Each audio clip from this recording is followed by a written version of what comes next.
بہرحال اگر والد فوت ہو گئے، کسی رشتہ دار نے اس بچے کو گود میں لے لیا تو لازمی بات ہے کہ اس کو اسی کا نام دیں گے جس کا بیٹا ہے۔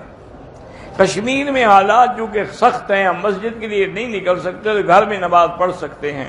مسجد نبوی میں 40 نمازیں پڑھیں اور تکبیر اولیٰ بھی قضا نہ ہو اور مسجد کے اندر ہو، باہر صحن میں بھی نہ ہو، تو اللہ اس کو نفاق سے اور جہنم سے بری فرما دیتے ہیں۔ مسجد عائشہ سے بار بار عمرے کے بجائے بار بار طواف کرنا زیادہ افضل ہے۔ سرکاری نوکری میں ہمیں کرنی ہے تو آپ زیادہ سے زیادہ اللہ سے استغفار پڑھ کے دعا کرتے رہیں۔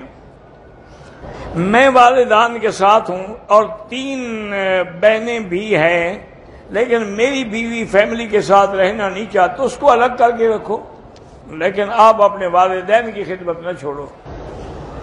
معذور آدمی جو کرسی پہ بیٹھ کے نماز پڑھتا ہے وہ امام بھی بن سکتا ہے، اگر کوئی اور تندرست نہ ہو اور وہی پڑھا لکھا عالم ہو تو بن سکتا ہے۔ میری 3 بہنیں ہیں، عالمہ ہیں، رشتے نہیں ہو رہے، سورۃ الرحمن 3 دفعہ پڑھ کے دعا کیا کریں۔